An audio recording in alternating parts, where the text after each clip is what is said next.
All right, welcome once again. We are officially recording and that privacy statement can be found in your chat box. I'm actually going to keep my camera off today for bandwidth purposes and because we'll be using a PowerPoint most of the time, and it does seem to work better for recording as well. We'll have a chance at the end for an informal conversation in gallery view, and we can turn our cameras on at that point.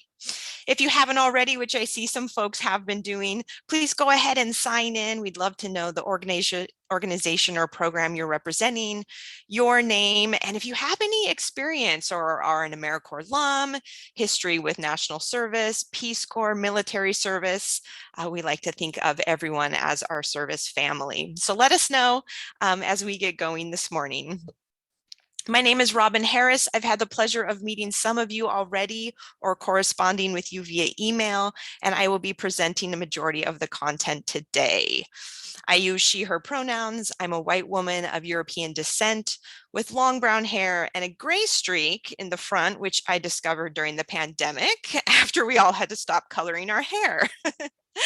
Today I'm working from home in a comfy gray hoodie and an AmeriCorps t-shirt with my favorite pal Samson here at my feet, who's a Ridgeback rescue mix, and hopefully you won't hear him throughout the conversation today. We would love to welcome each and every one of you to your new cohort for the planning grant period. Shout out to Girl Scouts of Western Washington, Valley View Health Centers, and the Salvation Army. Welcome. This is a little smaller cohort than we're used to. Last year we had 6. I think the previous year before that was 4 or 5, which just means we get more time and more attention to spend with each of you. And we're so glad to have you today. Because it is a smaller group of folks, we would love to do some introductions, verbal introductions, oral introductions off of the mic. We would ask that maybe one person from each organization kind of take the lead in saying hi and introducing you and your team. And maybe just a short statement on what you're looking forward to or what is your intent. How are you going to be using AmeriCorps?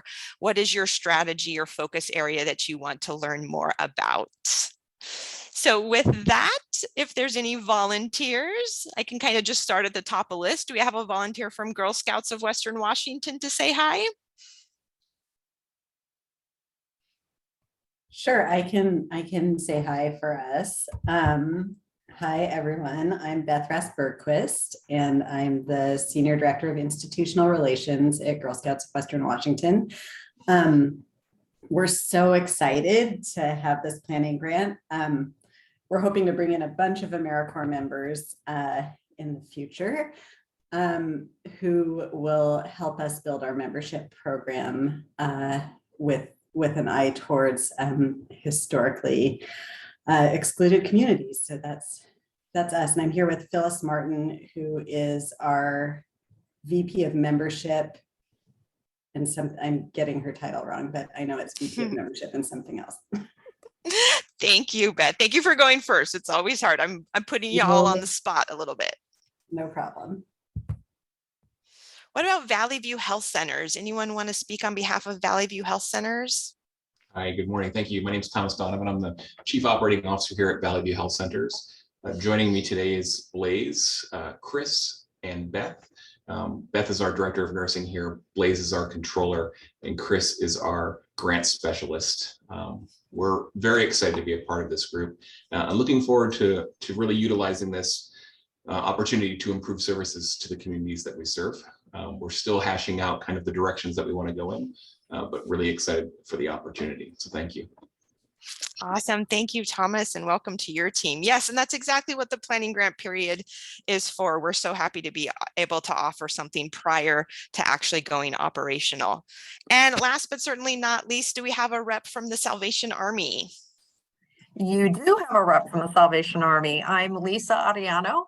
I am the Divisional Training Program Manager for our organization, and it's my first time looking into the AmeriCorps program, and we're really hoping that we can figure something out around helping build our training program via volunteers. So that's where we're at. Very great.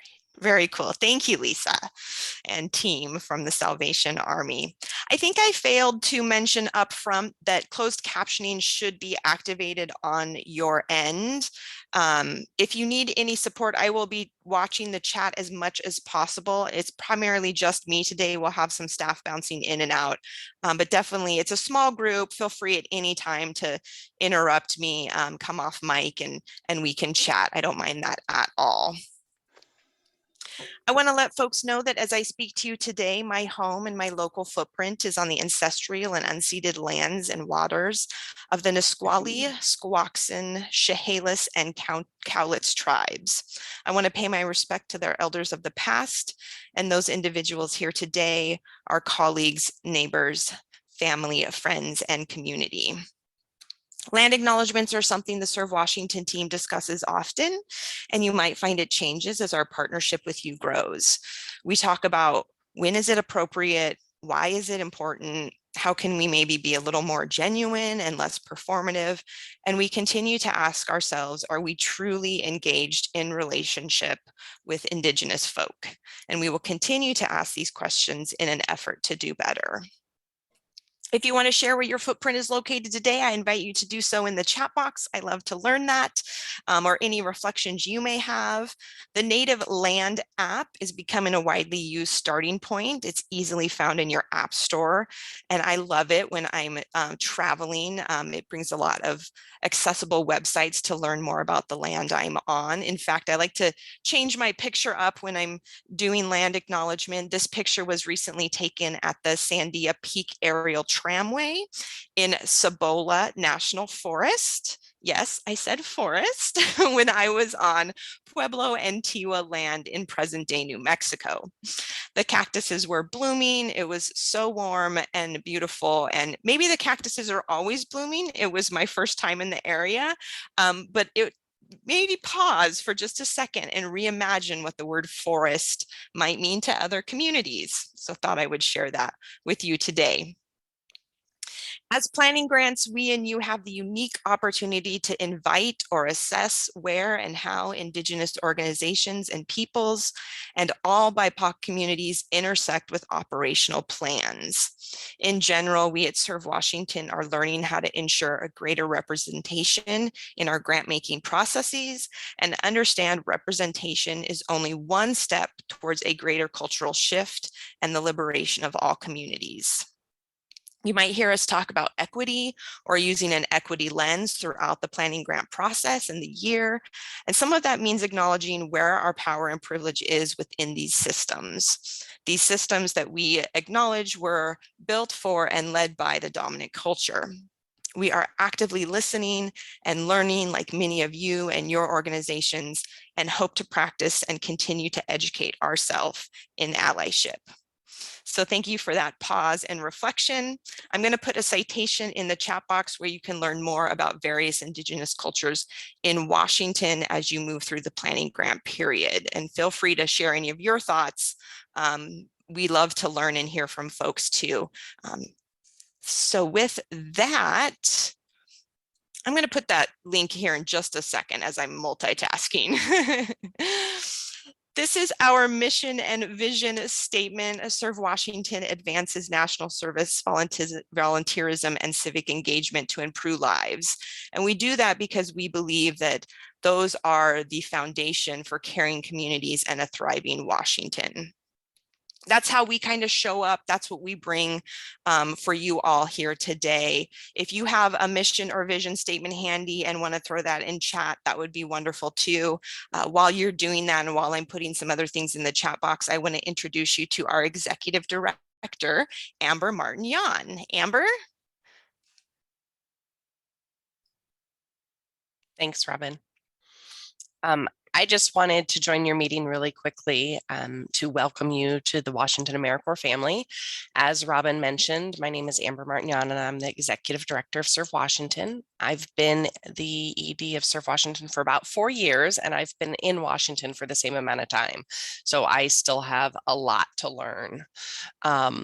Serve Washington is the State Commission on National and Community Service, and what that means or where that comes from is that we were actually created as part of the National and Community Service Trust Act, as amended in 1993, to provide state and local control over federal AmeriCorps funding. I am getting an echo. Oh, we're good. Perfect. Thank you. Our work is led by a governor appointed commission, so a group of private citizens from across the state. If you're not familiar with the state commission network, there are 52 state commissions, which oversee about 75% of the AmeriCorps state and national funding across the country. More state commissions than states because of territories being part of that network. In Washington, it's kind of cool. We actually get to talk about the fact that Washington had service programs that are now AmeriCorps programs pre-AmeriCorps.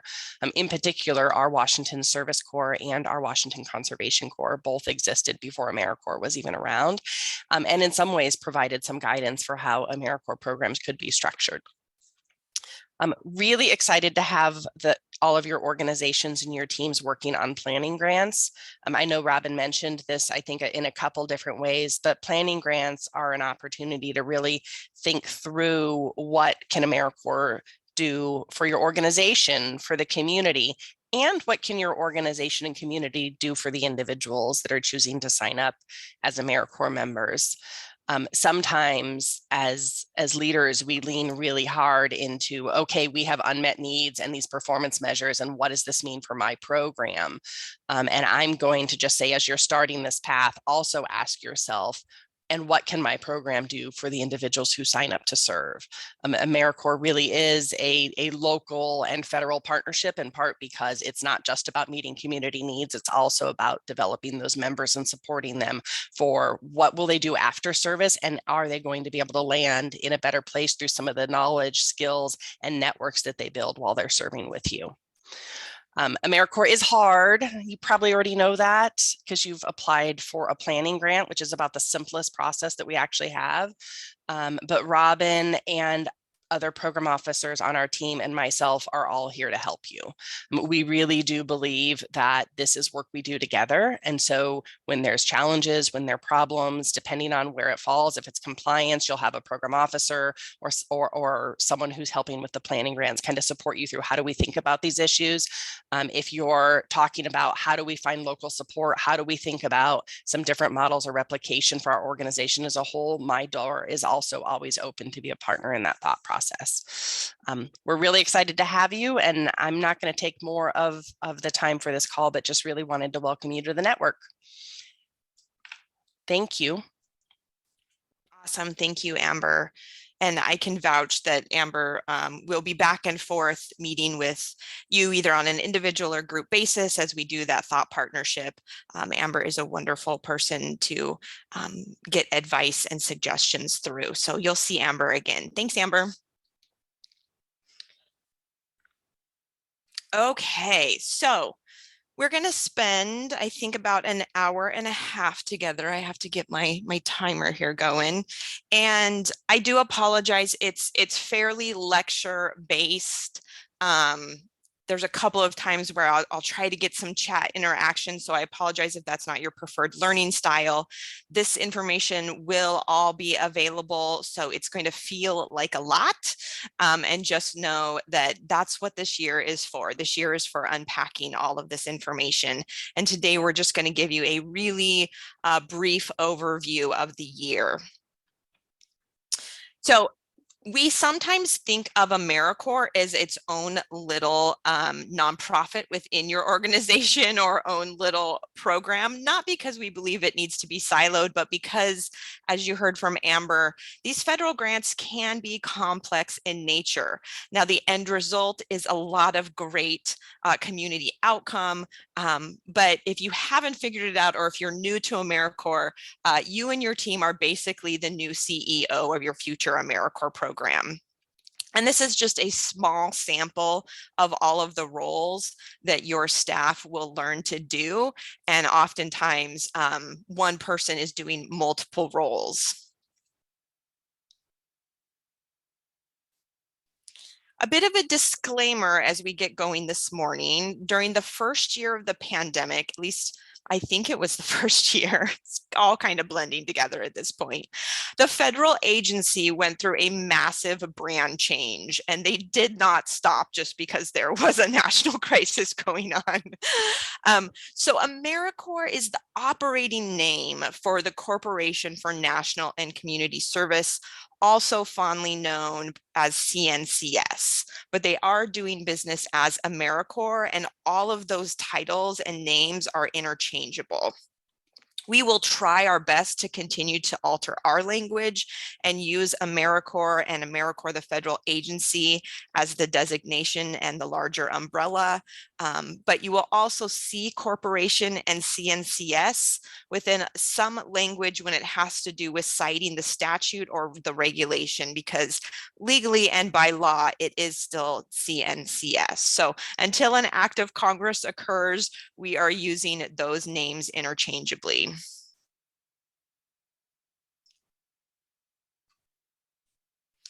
So the AmeriCorps way of life is not something to learn overnight. And that is why, in fact, we engage in this planning grant opportunity. You know, years ago, I've been doing this for about 13 years. And years ago, we went straight operational. And I just can't even remember how we did it. We basically took a month and just did a crash course. And I don't feel like it really set folks up for success. It made for a very difficult first year. So one of our goals today is to give you an entire year to feel like you are ready and have the knowledge and skills to really have a great first year. So there's a couple of different ways in which you're going to learn all of this stuff, and a couple of different places that I want to walk through today so that you know where to access this ongoing knowledge. So I'm going to take the time again, since it's a smaller group, I'm actually going to take the time to show you some of these links. And I believe a majority of this was also in your planning grant welcome. Let me get some of my boxes on my end out of the way, all the chat and everything that I have as a host. I got to move some stuff. This is your planning grantee meeting materials, and maybe you've already been on it. If you are on the Serve Washington website and don't have the direct link, it's under programs/subgrantee resources.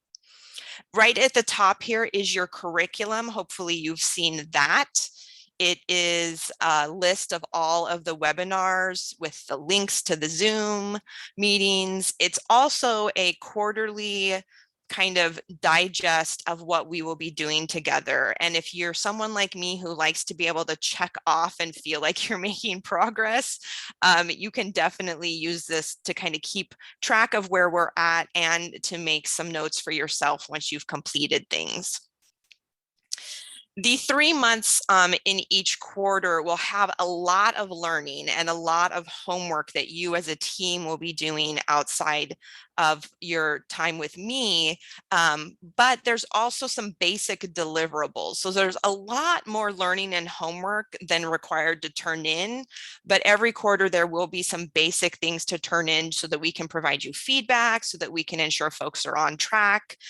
So that is listed, as well as some questions to consider each quarter. And a lot of the questions are less about compliance, because we will be teaching you each of the statutory requirements for AmeriCorps, but there's a lot of flexibility in your own program design. And so we've come up with some questions we think you might want to consider to spark some really healthy conversations based on the materials we're going through. So if you haven't seen this, go ahead and check it out at some point. We do believe this is a great guide and an overview for your year with us. The next page I want to show you is our additional resources page, again, through program subgrantee resources. And this page is also utilized by our operational grants, but I want to call your attention to the special terms and conditions for planning grants. So we did finally get our final like federal award, quote unquote. They finally hit the right buttons in e-grants at the end of July, and your contract should be coming out any day now. And it will have what we consider a fully executed contract, meaning it will have your state contract, it will include your application, and it will include special terms and conditions that you do need to pay attention to. So let's look at those just really briefly. I'm not going to read them to you or go through it. I just want to show you what it looks like. It's only 3 pages, so not huge. Once you go operational, it gets a little bigger. But it has some just general expectations in order to keep our relationship moving forward strong. And it also, probably most importantly, has how you go through our reimbursement process, how you draw down those funds. And in fact, next week, if you're familiar with the curriculum, next week is going to be the fiscal presentation, which will lean in very much so on how you get your money. Probably something that's very important to all of you. And then there's just a few other notes that you'll want to look over that have to do with maintaining good grants management. And finally, our AmeriCorps program handbook, which again is essentially the handbook for an operational program, but it is also going to be the foundation for your learning. And it's going to be the foundation and how I talk to you today. And then you will use this throughout the year. So this is our landing page for the handbook. The appendix is essentially all the forms and things that go into a successful program. You will learn each of these in depth, so I wouldn't suggest going through these on your own, but just paying particular attention to the handbook itself. And starting to peruse this, starting to get familiar with what's in each chapter, which is my goal to teach to you today, but something to come back and definitely begin to linger throughout.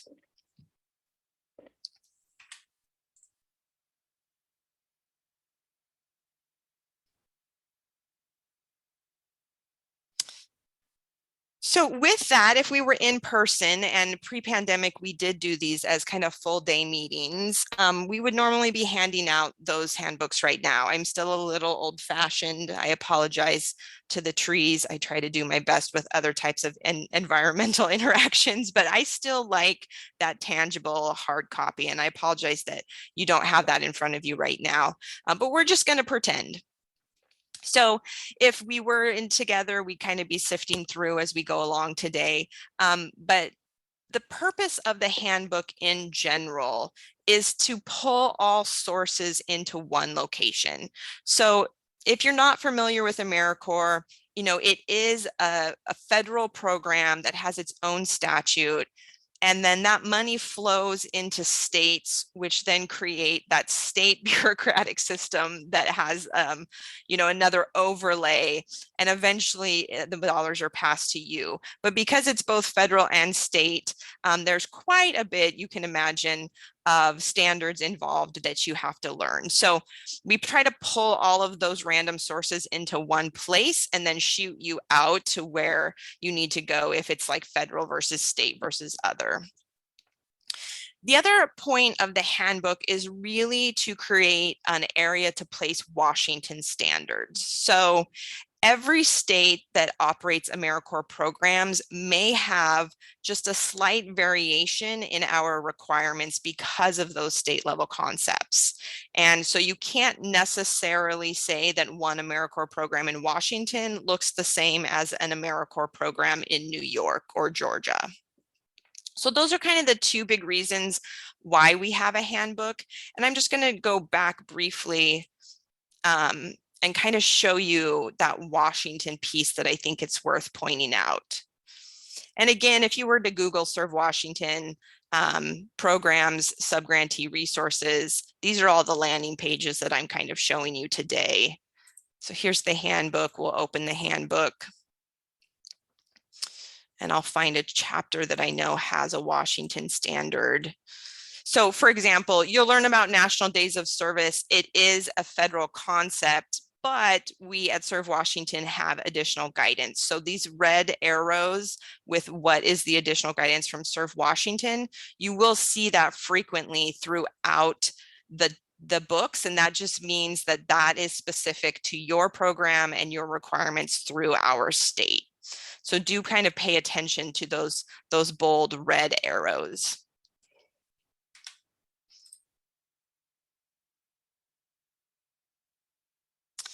So chapter 1, I like to call Stop and Smell the Roses. This is actually the shortest chapter, but probably one of the most important because it's going to include key websites and an introduction into governing laws, regulations, and those terms and conditions.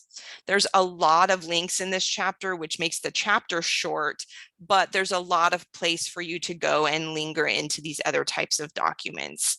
And again, you're going to become really intimate with this over the course of the planning grant year, but we do invite you on your own time to come to this chapter, kind of linger in some of the links, start bookmarking them, and start kind of just getting to know what each of those mean and where you can find potential information.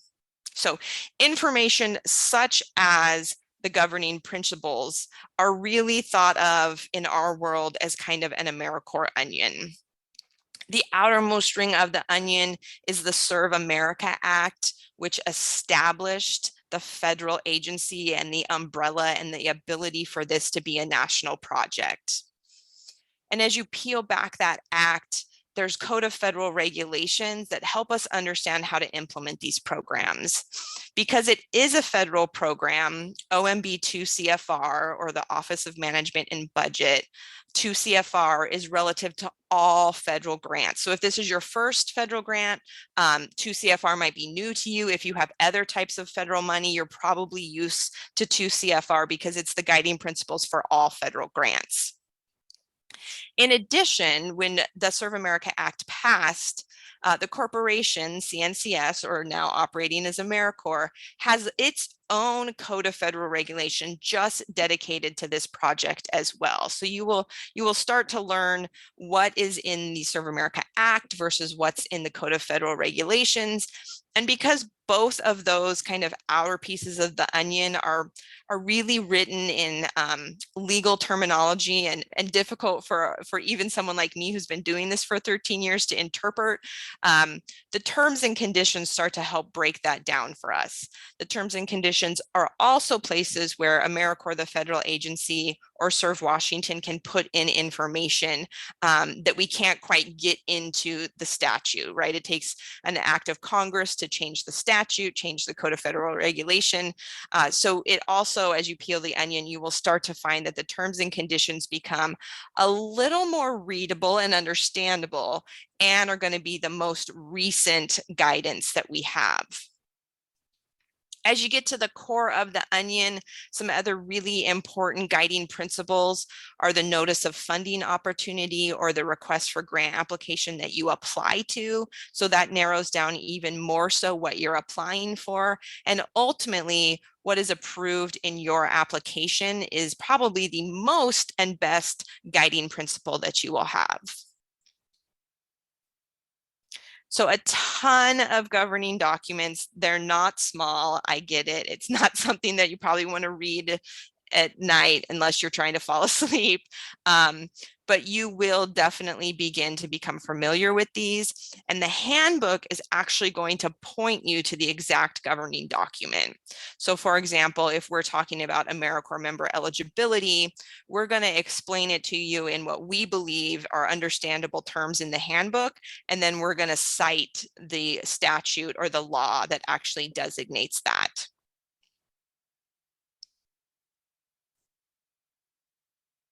Not seeing too much in chat, so I'm going to keep going, but feel free to ask questions as we go or interrupt me. And we will be taking a break in our morning here in probably about 30 minutes. So chapter 2 is all about falling in love with national service. This is where we kind of soften the blow of all those governing documents that can be a little bit scary when you're new to AmeriCorps. Washington has a really proud history that we'd like to share with you today. If you're looking at the slide on the left, that is what we consider our legacy or retro logo. We fondly call our logo the A. You will often hear us talking about branding the A or wearing the A. And on the right, when the federal agency went through their name change and branding change, this is the new A that everyone will be sporting. So you'll see both for a while as we all continue to transition. In 1993, the National Service Trust Act was passed.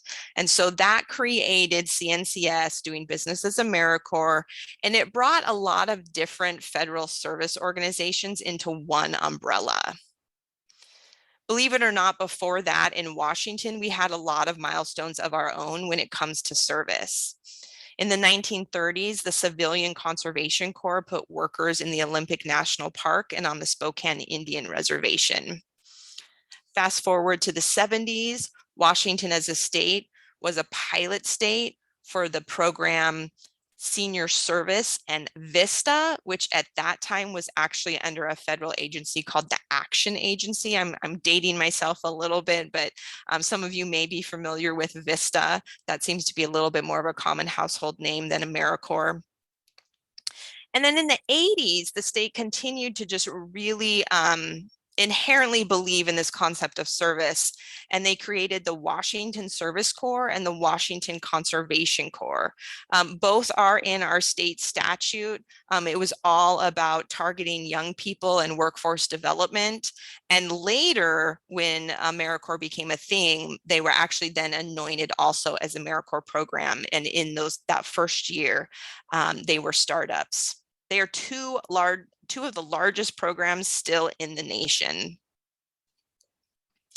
That leads us to today, where the commission currently oversees $20 million in federal AmeriCorps funds and over $30 million in match. So it is important to know, if you don't already, that these are public-private partnerships, and the federal government only pays a portion of what it really takes to operate a service program. This coming year, we will have 21 operational programs in AmeriCorps under the Serve Washington umbrella and over 1,500 AmeriCorps member positions. Of all the states and territories, Washington ranks 5th in commission funding because we have some of the largest programs in the nation. So just for an example, population-wise, Washington ranks 13th in the nation. So we're doing really well when it comes to applying for and receiving federal funds. Having us as 5th in the nation is pretty amazing. So the programs or your future programs are really what gives us this robust history, and we want to welcome you to the family, and you are now part of that history.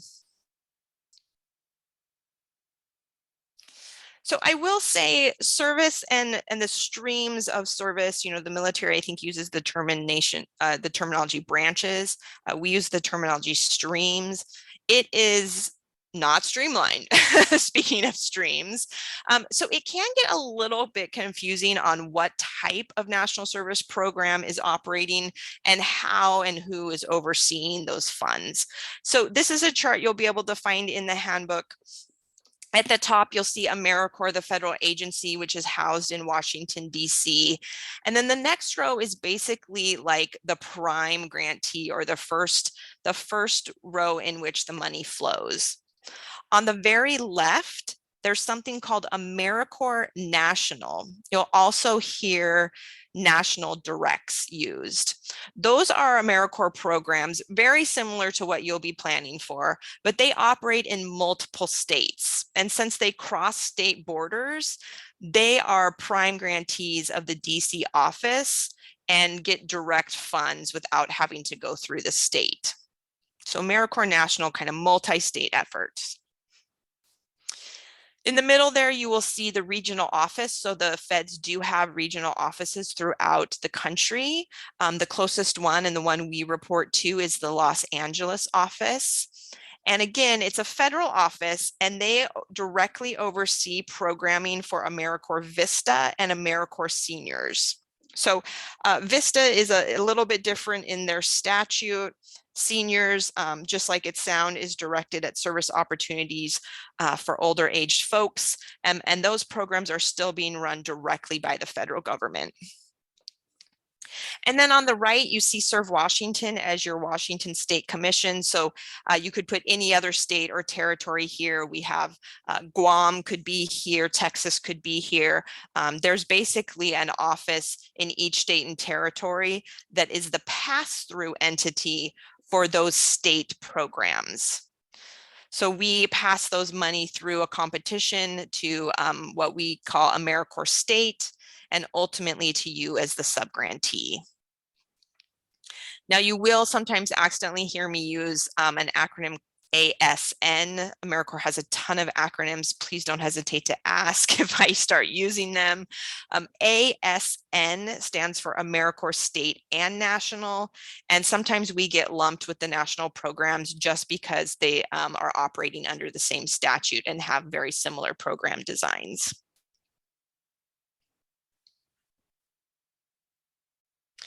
So how are folks doing? Let's do a bit of a temperature check. One being you're kind of lost or I'm talking too fast, and 5 being you think this makes sense. How are folks doing? Oh, you're being way too kind to me. Perfect, thank you. That's very helpful.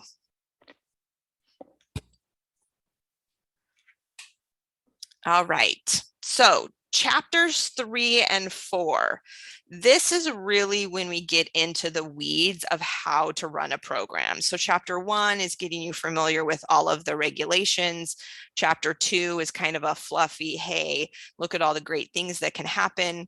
Chapters 3 and 4, chapter 3, which I like to call passing the torch, and chapter 4, you got this. This is all about what systems do I need to know right away at the beginning and the onset of my operational program, and what systems do I need to know next, or what's going to happen throughout the year. So that's kind of how chapters 3 and 4 are set up. And these are the chapters that we are really going to focus the curriculum on, and you're going to learn pretty much every topic in each of these chapters in depth through homework, through a webinar, through cooperative learning, through individual learning, through one-on-ones with me and the other staff. So this, if you were start to read it, which you're welcome to start reading it, is going to feel a little more overwhelming, but that's why we have time set aside to do each topic in these chapters.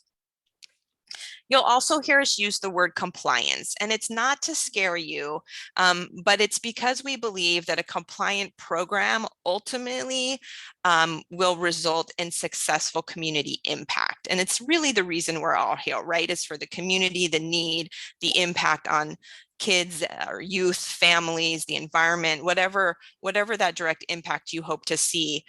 It only occurs if we can stay successful and in compliance. So I'm not going to go over everything in these chapters, but I am going to touch on a few that I believe are the most important, and probably the ones, I think science says we have to hear something 7 to 10 times to really understand the value. So this is just kind of an introduction to some of the high points. So first, lingo, language, AmeriCorps lingo.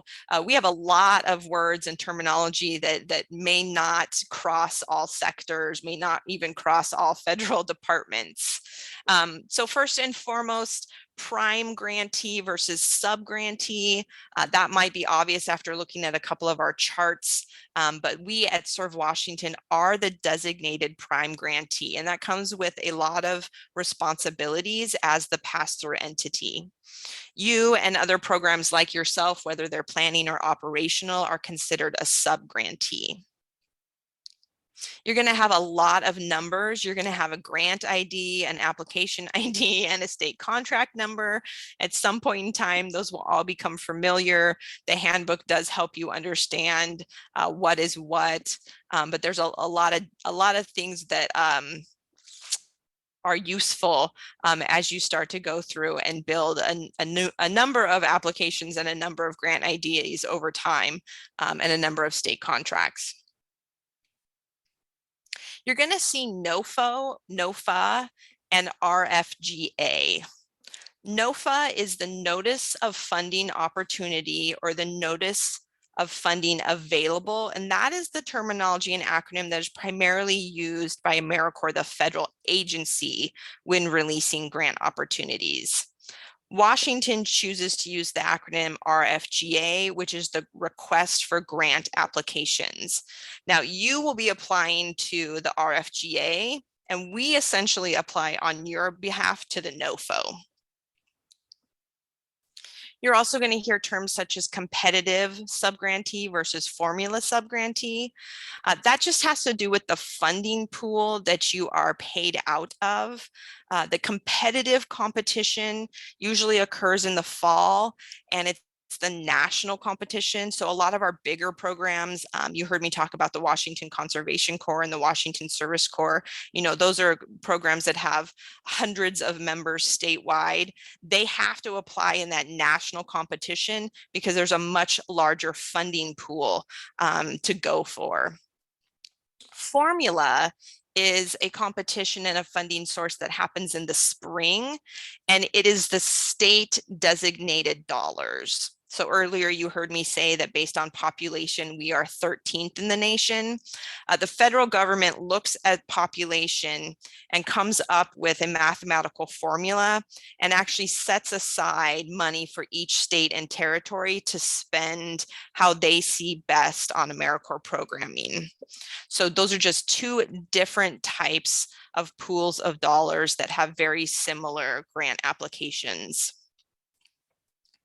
You're also going to hear about member position, MSY, and slot type. So this has to do with your AmeriCorps members. Position is a common term just to identify both the MSY and the slot type.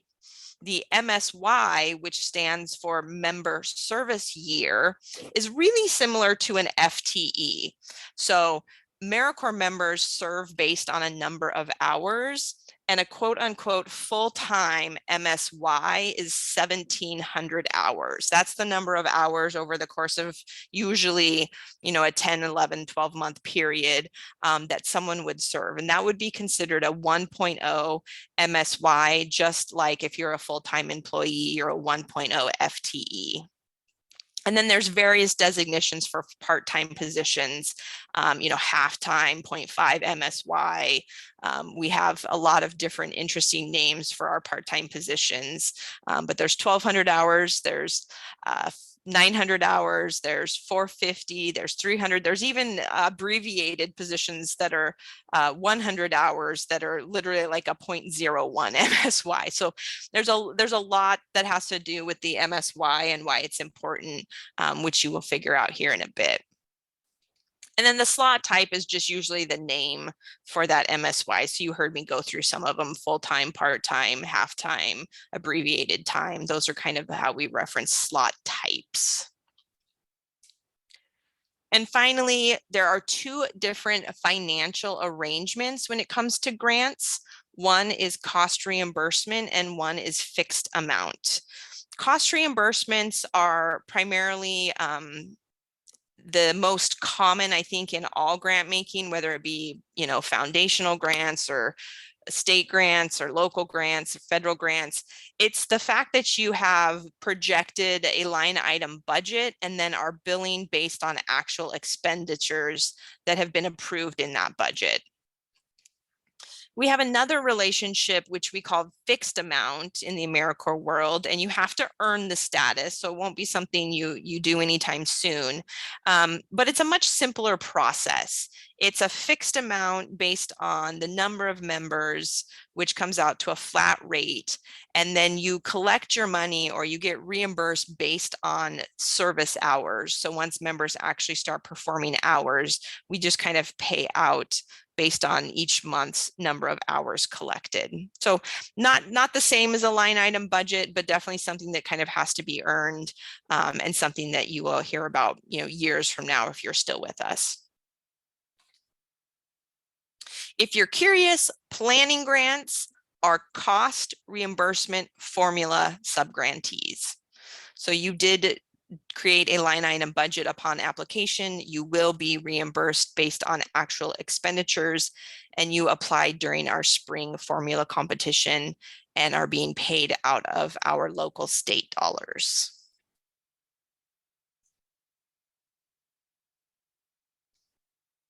Another important distinction is AmeriCorps versus employees.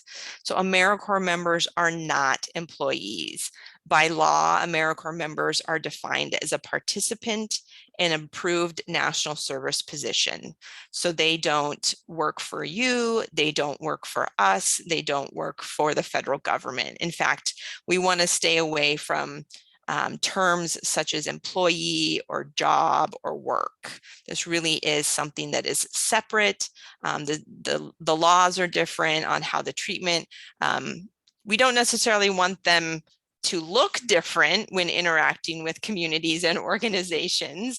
We would definitely want to ensure that you are still treating your AmeriCorps members the same way you would treat all of your employees. But there definitely are some distinctions and some things that they can and can't do based on the fact that there's not an employee relationship.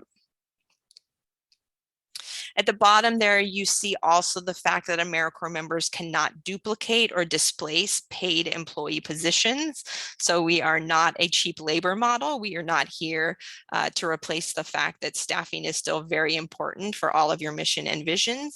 But we are here to potentially meet a new need, launch a new need before it turns into a staffing model, filling gaps that staff are currently not able to get to, and building capacity. It's a really gray, it's a very fine line, and it's based on perception and understanding of your organization, which you know best. But it's really important that as you begin your planning grant year, you keep in mind that this does have to be a new initiative. I didn't see any red flags in your grant application. So that's also good news. We definitely usually have those conversations if we see red flags.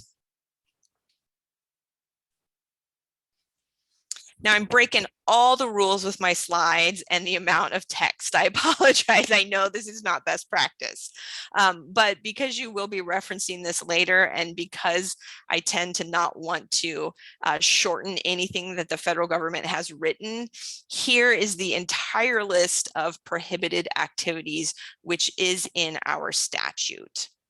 So it's important to note this as you begin planning, that you're kind of reflecting on this list and ensuring that you're not getting close to, or that there's some perceptions going on, or that you're breaching some of these lines. I'm not going to read it.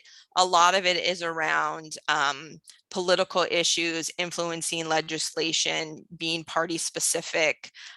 There's also some around engaging in religious instruction and making sure that we're staying neutral in that area. We can't be providing direct benefits to for-profit organizations. And then they get really specific towards the end. And at some point in time, they decided that it wasn't going to be perceived well for us to be doing voter registration drives. And one of the most recent ads is AmeriCorps programs and members cannot be providing abortion services or referrals. So if you are in the health industry, you probably are familiar with that already. And it's just really about perception and ensuring that the position description does not engage in that manner. Then the very last one you see there is such other activities. So they kind of allow themselves at any time to add to this list. And you've heard me say a couple of times that it takes an act of Congress to change statute. So instead of adding to that list, they just update the terms and conditions whenever they feel they need to identify a new prohibited activity. So recently, because we just had the census occur, which happens every 10 years, they decided to go ahead that year in the terms and conditions and remind us that AmeriCorps programs shouldn't be engaging in census activities, election or polling activities. So again, no red flags in your application. If you are a health organization, just do take note of the abortion referral and services. This is the federal government. This is not a reflection of any of our personal views, but it is something we have to align with.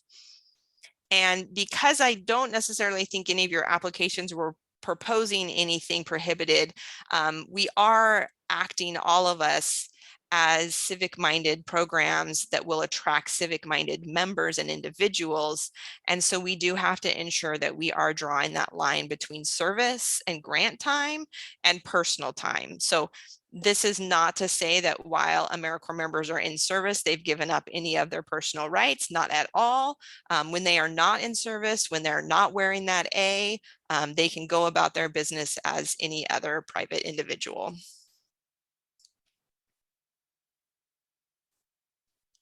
So I always hate talking about prohibited activities without talking about, well, what's allowable? There's so many wonderful activities across the nation that AmeriCorps is engaged in. And there's a little bit of a funnel system that I like to use when talking about, well, what is allowable?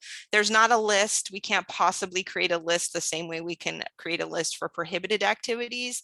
But you, in fact, will create kind of your own list. And it starts with the activities in the opportunity that you're applying for. That is going to be the first framework and the first document that tells you what's allowable for that particular use of funds, that opportunity, that pot of money. And then based on what you're awarded, that is the next level that will narrow in even more so. So once you do have an awarded grant, you need to be checking with us. We need to be having conversations if you're going to want to have any type of activities that's not covered in your awarded grant activities. Next is the member position description that you will create. And that position description is going to be really specific. And we will talk about that. We have templates, we have best practices, we have things to be aware of, some cautionary statements. Unlike an employee position, there is no other duties as assigned. That language is kind of considered null and void in the AmeriCorps world. We have to create position descriptions that are very specific and keep our activities in that quote unquote allowable area. And then finally, what is really good to know about AmeriCorps state service, and this is different than what you might find in VISTA or senior service, in AmeriCorps state and national, our members should be doing direct service a majority of the time. And in fact, my funnel got a little small, so I think I made it bigger. Yes, there we go.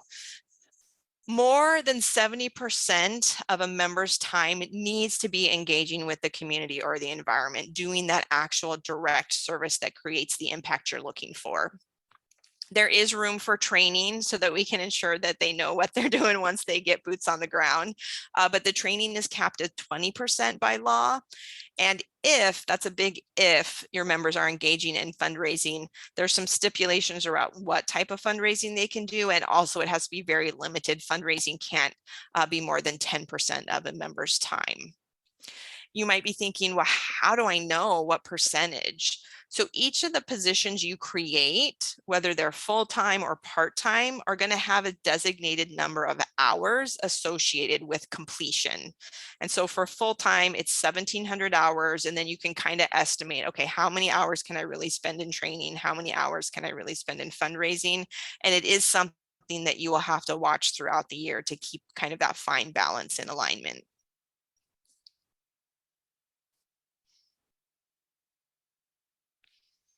I think this is the last slide before break. So finally, in this section, really want to ensure that everyone understands the non-discrimination policy that AmeriCorps has. And I do want to read it because I find language is very, very important. And AmeriCorps has grown this definition over time, and I hope they continue to grow this definition. So AmeriCorps is available to all without regard to race, color, national origin, gender, age, religion, sexual orientation, disability, gender identity or expression, political affiliation, marital or parental status, genetic information, and military service. So like I said, that list has grown. I hope it continues to grow as we all learn different ways in which we engage folks. Very important to me that they continue to keep this kind of as an improvement process. Now, interestingly enough, by legislation or program design, some programs can be tailored to a particular age group. Okay, that is one of the only times in which you may feel like we're entering into what some might consider discrimination. So only if it is part of your program design, because AmeriCorps does have an initiative to engage young people in workforce development pathways. If your approved grant application, for example, is specifically looking at youth ages 18 to 24, which is kind of common in our world. Our Washington Conservation Corps for a long time was 18 to 24. If you're looking for that type of design, we can talk through that and ensure that you're not entering into any realms of discrimination, but that would be the only place where we have flexibility. And if it's not approved, then if you are recruiting based on age, then it would be considered discrimination. So definitely something that has to be thought through and approved. And finally, AmeriCorps has a zero tolerance for the harassment of any individual or group of individuals for any reason. So I am going to pause. We are going to take a 15-minute break. I will get a timer up, but before we do that, are there any questions? You're welcome to come off mic or hit me up in the chat box. We'll just pause for a second for questions before we take our break.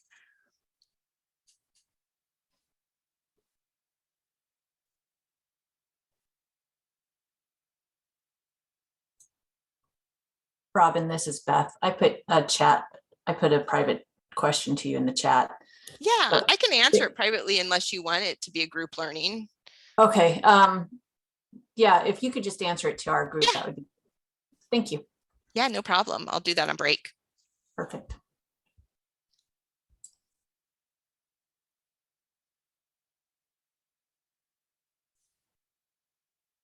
All right. Well, go ahead, stretch, take a break. You don't have to listen to me for the next 15 minutes.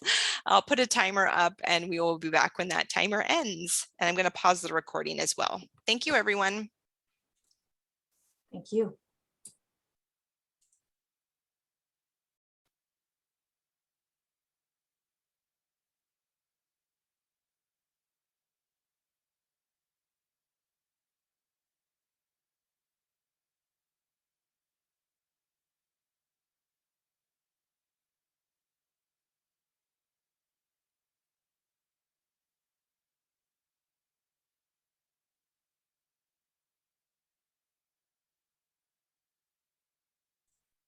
All right, welcome back from break, everybody. That recording is also officially started. Let's go ahead and do another temperature check in chat. How are folks holding up?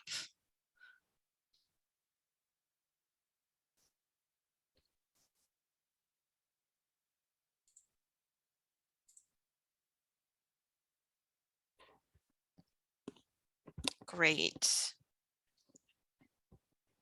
Okay, good to hear. Thank you so much. And shout out to you, Thomas. I was reading the chat. Thank you for your service in the Navy. Thanks for sharing that. My husband served in the Army, but I won't get into the whole, fun stuff you guys like to give each other, Army versus Navy. Exactly. Okay.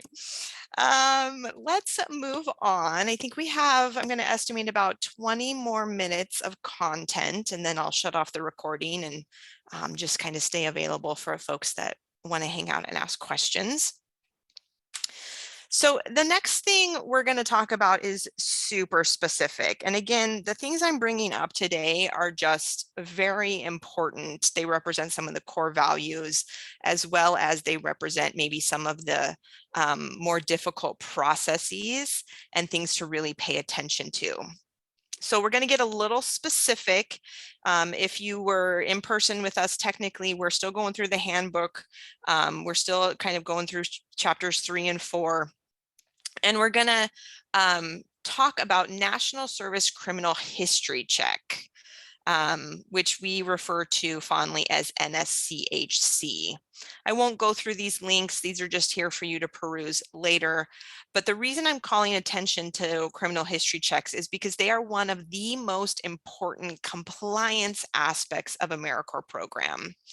And most importantly, it is written into our statute, first and foremost for the safety of our members and our service recipients, but also because it is very specific to a certain way of conducting checks.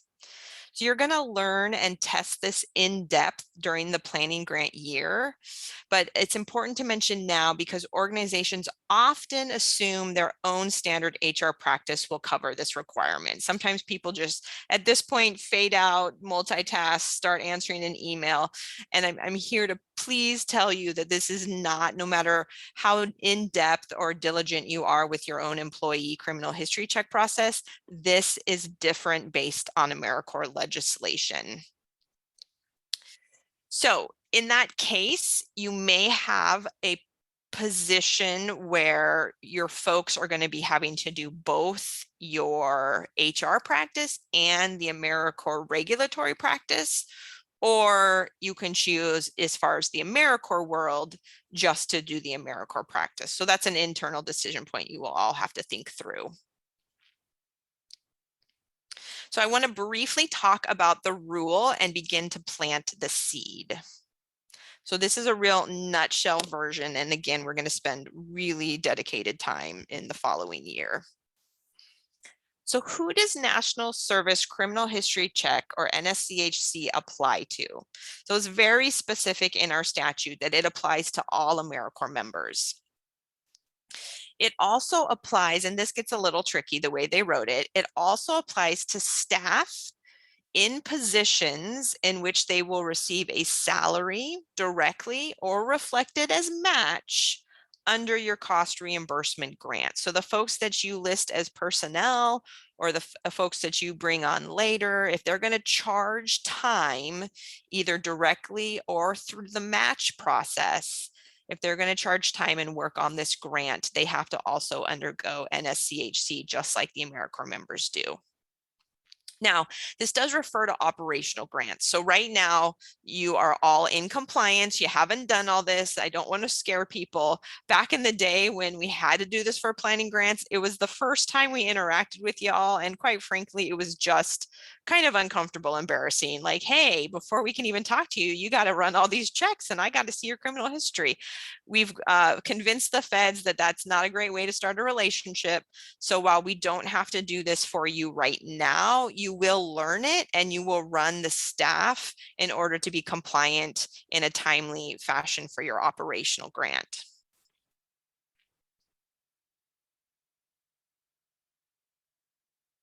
So why are we doing this and who's ineligible? So these are the four statutory bullet points for folks that cannot work or serve in or on the AmeriCorps program or operational grant. So first and foremost, anyone who refuses to consent. So we do ask for people to consent to go through this process. And if they determine that that's not something they want to do, that's kind of the end of the road for their application status.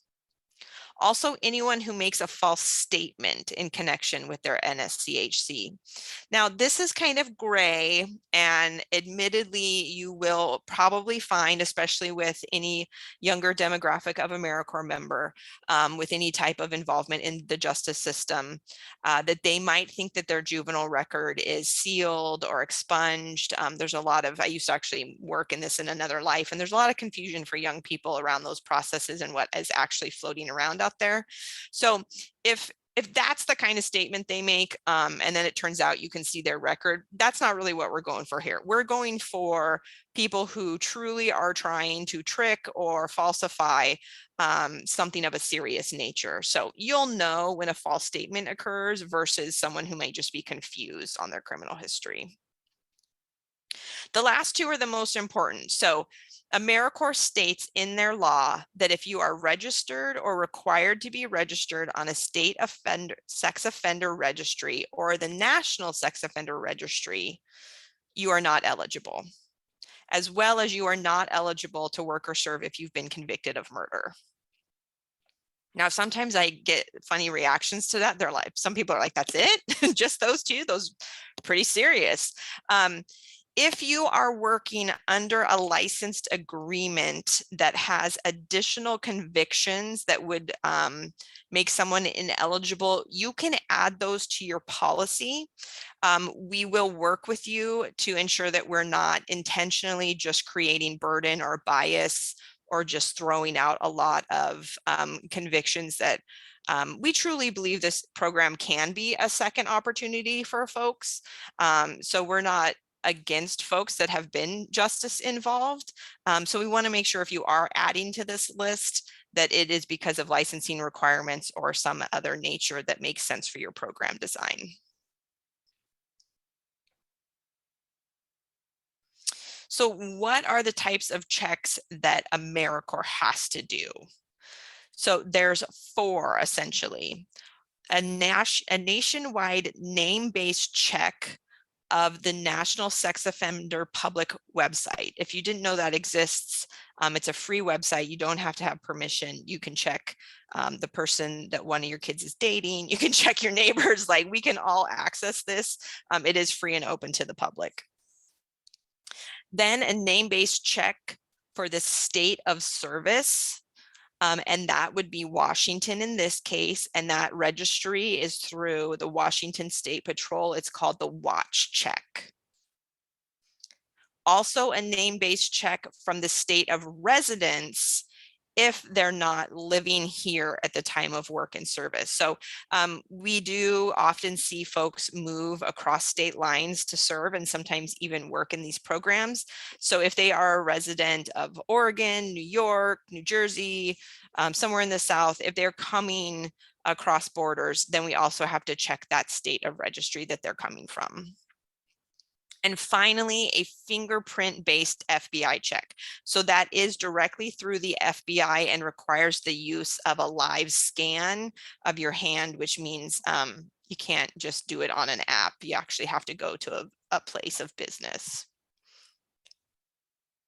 All of these have to be completed, adjudicated, which is a very special word in our world. It means that you have reviewed it and believe they are eligible, completed, adjudicated, and documented before the individual begins work or service. So before an AmeriCorps member does any boots on the ground, before they show up for orientation, before they put hours on their timesheet, before an employee starts to work and charge time to the grant. So before is the key word, and it's not just starting the check, it's getting the full rap sheet or adjudication and documenting that everything is good to go. And yes, these are eligible budget costs. In fact, as you start to learn the budgetary requirements or best practices, it will be included in kind of a checklist that we have for you. And since you're going to test them during the planning grant period, I can't remember, but we may have already had you budget for them. I think we did. I think you at least budgeted for a couple of them during the planning grant. And then yes, they are always eligible expenses in future operational grants. Okay, the other thing about this is there's vendors that are going to help you. And Serve Washington does require that you use the designated AmeriCorps vendors. And this is because after doing this for a decade plus, human error can inadvertently lead to non-compliance, and it can just result in an unfortunate situation for both the member and the organization. So because of some multiple years of a little bit of madness on our end, the federal government finally did do some procurement and now has 2 vendors that help to streamline this process. Those vendors are called TrueScreen and FieldPrint. And this is not Identigo. It is not any other vendor that might be in your area. It has to be TrueScreen and FieldPrint. TrueScreen is an app-based, as long as you have the internet, which I know not everyone does, so I want to be respectful of that. So we can figure out things that may be super rural. But TrueScreen is something that is all name-based, and it will do a package. It will do the sex offender check, the state of service, which is Washington, and then if you need the state of residence outside of Washington, it will do all 3 based on 1 request and 1 payment, and then you just kind of get a package result. FieldPrint is the FBI channeler, and they have kiosks throughout Washington. Most major metropolitan areas have something, within, a handful of miles. We do have some more rural sites that have to travel about an hour to get to a FieldPrint kiosk, and we are continuing to try to build FieldPrint kiosks so that we're not creating additional burdens for folks. There's a whole manual. You're going to learn all about this. And if for some reason during that learning process, you have something very, very specific that doesn't allow you to use TrueScreen or FieldPrint, we will entertain an alternate process, but it has to be justified. We have to go through the federal government, all this kind of stuff to get written approval for that. You will also be creating a policy and procedure in this area. This will help you stay consistent. It will help with continuity if there are staff changes, and we want it to be as detailed as possible on the roles and responsibility for staff that will be conducting this. And again, it may feel like you want to put this in the responsibility of your HR department. My experience with that is that sometimes those folks, while good intentioned, are just 1 step removed from understanding AmeriCorps, may not have the direct buy-in. So we usually see the most success coming from an AmeriCorps staff doing this piece. All good things that we are going to talk about.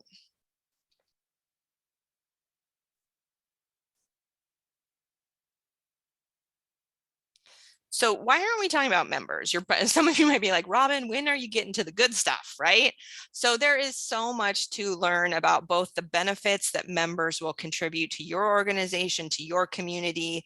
It does come with building a lot of tools for members, such as service agreements, position descriptions, ensuring that they're being oriented, ensuring you know who is eligible. It does get a little, there are some HR feels to this, but again, this is usually AmeriCorps staff doing these things. So we're not going to cover this today.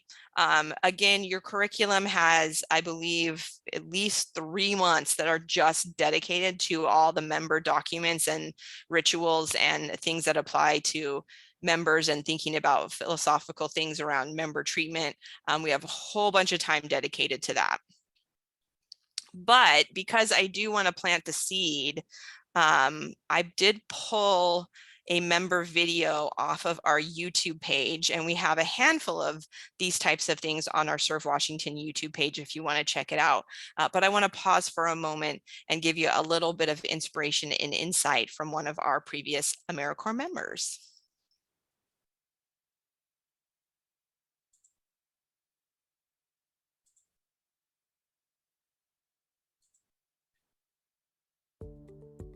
After college, I felt a little uncertain about what the next step was going to be. I felt like I didn't know what the path was for myself. I found it challenging to find a job in my area of study in an entry-level way and wasn't ready to go to grad school quite yet. I did AmeriCorps here in Seattle. I heard about the program through a friend of mine whose cousin was enrolled in a service year in Portland. I looked online and was amazed at the diversity of kinds of experiences that were out there across the country.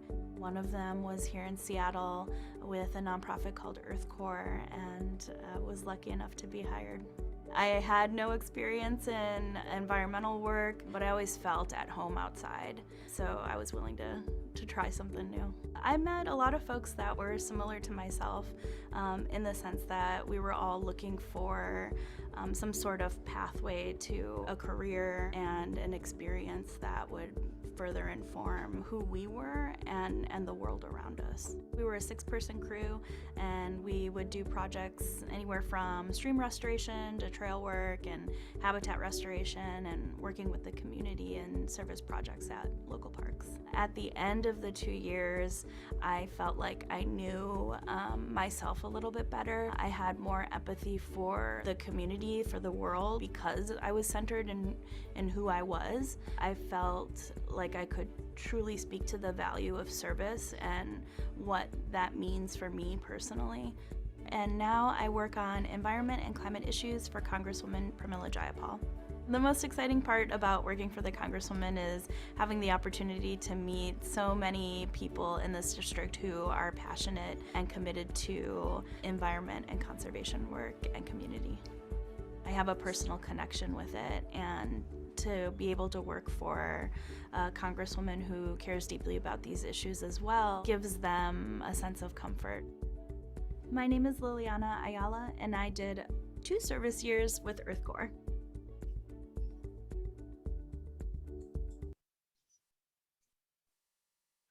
It's so refreshing every time I've seen that 100 times, and I still get a little bit emotional and excited all at the same time.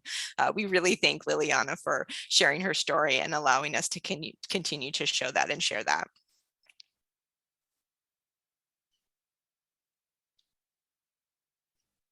Couple other points of interest. There is a huge belief and requirement around affiliation with AmeriCorps and the AmeriCorps brand. So you will begin to learn how to project what type of gear you're going to want your folks to wear and how they will identify themselves. You can see some shirts here in front of you and a backpack. The national logo, the new national logo, is that A with the word AmeriCorps written underneath. You will hear us suggest that you use the state identified logo. So each state and territory has a logo made just for them from the federal government, and all of those will be accessible on our website, from JPEGs to different versions that I don't completely understand when you're using website versus clothing design. But we will talk a lot about branding and staying on point and ensuring that AmeriCorps, similar to the Peace Corps, we want to become a household name, and we're 25 years old plus. Gosh, we might even be getting close to 30. The pandemic just really has me messed up with time, but we're not a household name as much as the Peace Corps when it comes to consideration of engaging folks in things maybe other than college or other than traditional post-high school opportunities. So we're still working on our brand, and we're still working on ensuring that all folks know about this opportunity and this potential.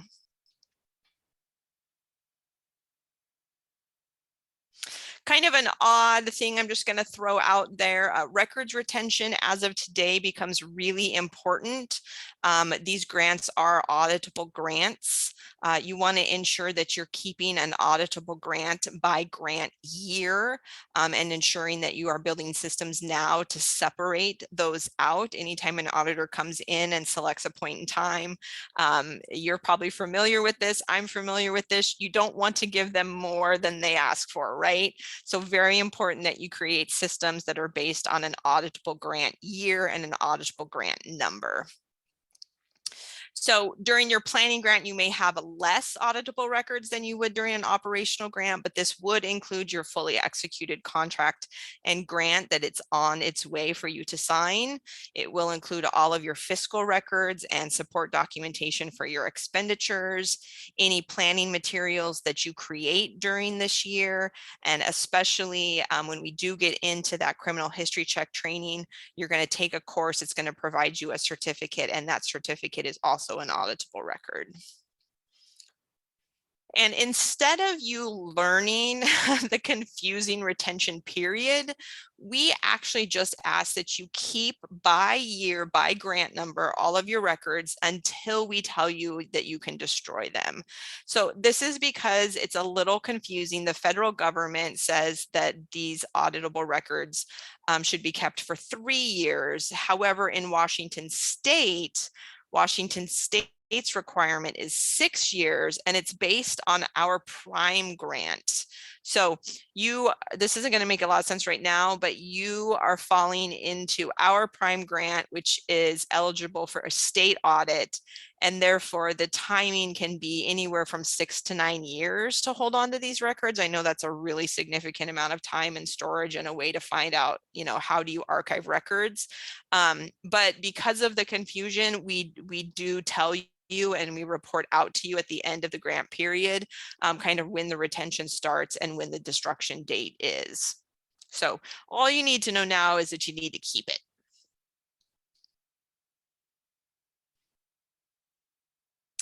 The handbook wraps up with chapters 5 and 6 that I like to kind of call your show off opportunity. You've gone through everything, you've earned your AmeriCorps Rockstar badge, you know what you're doing, and now it's time to show all of your success via reports and monitoring visits. So reports and monitoring can sometimes sound scary. I'm trying to make it sound less scary because I really do see it as a time where you get to impress us and impress your stakeholders. When you're an operational grant, we have a couple of different lenses that we use when we talk about reporting and monitoring. We like to use the lens prevention, detection, and if necessary, enforcement. Prevention is something that we are always leaning into. We are trying to be partners with you. We are trying to provide the training and technical assistance you need up front, so that there isn't even anything that gets in the way of being successful. So we really lean heavily into prevention. Detection is part of our work as a pass-through entity. You will be monitored, quote unquote. We will come out, we will look at records, we will share best practices and feedback. And ultimately, if there is something that needs to change, we will take you through corrective action process or improvement planning, depending on the finding. We also talk about the lens of recommendations, concerns, and findings. So our goal through our monitoring and prevention process is to always ensure that we're providing enough recommendations that things don't enter into the area of concern. And if we find something that is of concern, that we detect it soon enough that it doesn't enter into the next level of an actual finding.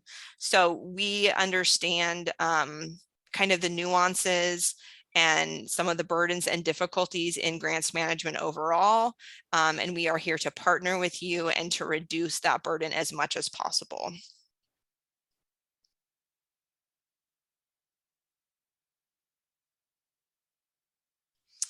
Yeah, I do see a question about the previous slide about document retention and destruction policy.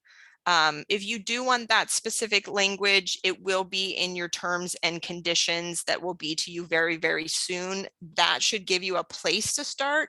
And if that's not good enough, I can continue to work with you on other language if that's something that you want to put into your current policies and procedures. So that's how our handbook, kind of wraps up. And now I want to move into just a few more informational slides as we end our time together. So I want to talk about operational grants, and that might sound really strange. This might feel really early to talk about this, but I can assure you that some of you will want to apply simultaneously so that your planning grant period ends and you move straight in to an operational grant. And some of you will want to fully explore the planning period before you even consider operational. But that also means that there could be a gap year where you're finishing your planning grant, then applying, then waiting for an operational grant. So there's a couple of different options in front of you. I won't go through it all. It's something you can read on your own. And we're also going to be posting a handout. And I want to show that to you briefly as well. So this handout, this is all information you can find in the handbook, but I went ahead and pulled it out into a separate handout so you can reference it at any time on your planning grant webpage. It first starts out by going through some of the definitions that we talked about, and then it has a replication of the slide, which is the next opportunities, the next guaranteed opportunities through the feds and through the state. And it will list out kind of the timing and whether it's a sequential award or whether that means you're going to have to do kind of a gap year in between. So these are decisions that we will talk to you individually. There's times where we're going to be able to suggest to you what we think is best, maybe based on how much money we know is available, based on special opportunities. So we will work really closely with you to get you in the most advantageous competition. And then it goes on just to kind of continue to talk about all that member language, slots, MSYs, things of that nature. And it will really start to break down the minimum number of hours per slot, the possible dollar value of what that means from a federal award.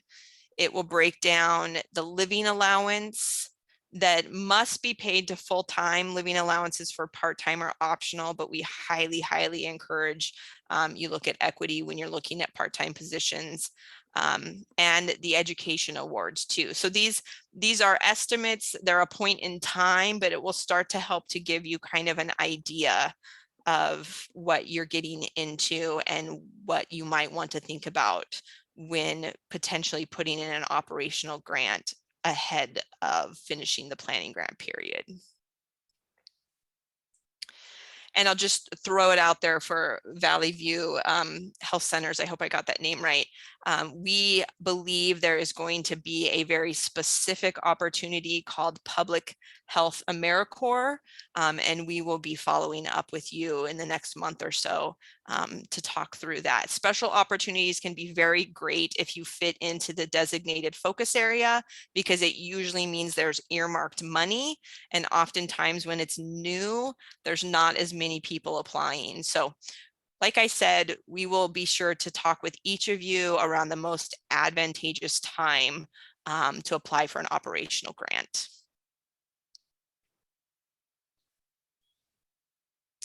As we finish up, I wanted you to be able to see some of the folks on our team. They couldn't be here, all of them couldn't be here today. Jenny Benson is here today, so I'll actually start on your slide in the upper right. Jenny Benson is just recently been given the title Senior Program Officer. She was a prior program officer. She is moving up in the world. We are so excited to be able to see her enter into a leadership role. And she is actually going to be working with you throughout the planning grant process. And she does supervision for the AmeriCorps side of the house. So very excited. Jenny, I think you're here. Do you want to say hi just quickly? Yeah. Thanks, Robin. Hello, everybody. I'm really excited that I'm going to be able to get to work with you and get to know everybody and help you figure out if you want to go operational and how to make really good, strong AmeriCorps programs for your organizations. So yeah, thanks, Robin. And I'm looking forward to it. Nice to virtually meet everyone. Yeah, thank you, Jenny. One of Jenny's strengths, we've been working together for quite a bit of time now, and one of Jenny's strengths is really launching new operational programs. So when she was a program officer, she was often the person I would turn to work with programs at that kind of first phase, and now she'll even get to work with folks in pre-phase. So this is really exciting for Serve Washington. Congratulations, Jenny. Below Jenny in the lower right hand corner is Mary Van Verst. Mary Van Verst is also a program officer. So Mary carries an operational caseload, and Mary also, some of her strengths and areas of expertise are our big events. So she helps with our swearing in ceremony. All AmeriCorps members are invited each year to make that commitment known, network with each other. It's a really big event. When it's in person, it's in the pavilion up in Seattle, and there's usually, you know, quite a bit of people, close to 1,000 people in attendance. The last few years we've had to do it virtually, which does have its perks because it sometimes means we get people from parts of the state that couldn't travel to Seattle. So Mary does a lot of our wonderful events that you will become accustomed to as well. Keeping kind of, I guess, clockwise on the bottom left is Thomas Darnell. Thomas is our fiscal grants officer. So he does everything fiscal. You're going to get to know Thomas next week when he presents on some of the OMB practices around fiscal grants management, as well as trains everyone on how to draw down funds. So Thomas is going to be your go-to for a lot of questions around money, withdrawals,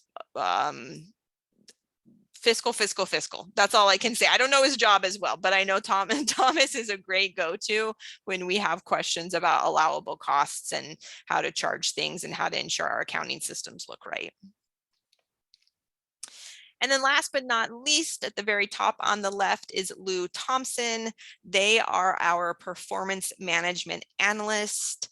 Lou has a lot of history working with theory of change, logic models, data management, evaluation, and those are things that we are actually going to start your curriculum with. So Lou is going to be a presenter early on in this year as we all get to dive into program models.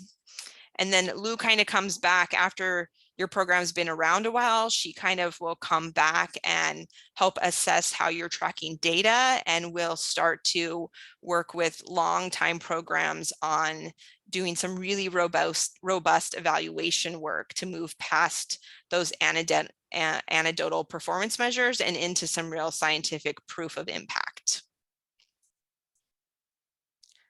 So I look forward to you meeting all of those folks here in the coming year.